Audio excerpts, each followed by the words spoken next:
So the next obvious question that people ask over and over and over again is, okay, what does good retention look like? Sure, I can have 5% retention, but I'm guessing that Facebook had better than that, so that's not going to be a successful business. And I get really pissed off when people ask me that question, because I think you can figure it out. And I love this story, and this is like my one gratuitous story that I love that I'm throwing in here, so the rest of it may not be as gratuitous. But this is a picture that was published in Life magazine in 1950 of one of the Trinity nuclear bomb tests. And there's a guy, Jeffrey Taylor. Who's heard of Jeffrey Taylor? Awesome. Yes, someone's heard of him.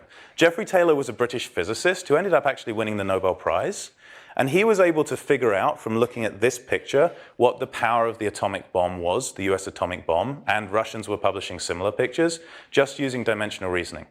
And dimensional reasoning is, I think, one of the best skills that I learned during my time studying physics back in the UK. And what dimensional reasoning is you look at the dimensions that are involved in a problem. So you want to figure out energy, newtons, meters. Newtons are kilograms, meters, seconds to the minus 2. So you've got kilograms, meters squared, seconds to the minus 2. And then you try and figure out how you can get each of those numbers from what data you have. So the mass is the volume of this sphere. So that's a meter cubed you throw in there. So you've got meters to the 5 over seconds to the minus 2. And he was able to use that to just figure out what the power of this atomic bomb was, what the ratios of the power were between the Russian and US atomic bomb, and essentially reveal one of the top secrets that existed in the world at that time. That's a hard problem. Figuring out what Facebook's retention rate is not a hard problem. How many people are there on the internet? Give or take. Someone throw something out.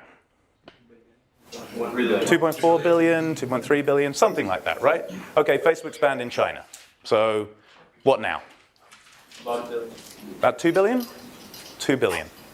So 2 billion people on the internet. Facebook in our last earnings call said something around 1.3 billion in terms of number of active users. You can divide those numbers by each other. And yeah, that won't give you the right answer. Of course it's not going to give you the right answer, but it's going to give you close enough to a ballpark figure of what the retention rate looks like for Facebook if we've signed everyone on the internet up, and then you will know it's higher than that. Similarly, if you look at WhatsApp, they've announced 600 million active users. How many people have smartphones? You can figure out that number. That number's out and knocking around. It can give you an idea of how many users there are. Amazon has had a pop at signing up almost everyone in the United States. You know how many people are online in the US, and you've got a good idea of how many customers Amazon are from the numbers they throw out. Different verticals need different terminal retention rates for them to have successful businesses. If you're in e-commerce and you're retaining on a monthly active basis, like 20, 30% of your users, you're probably going to do pretty well.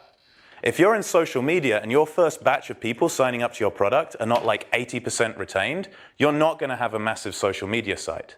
And so it really depends on the vertical you're in, what the retention rates are. What you need to do is have the tools to think about who out there is comparable and how you can look at it and say, am I anywhere close to what real success looks like in this vertical?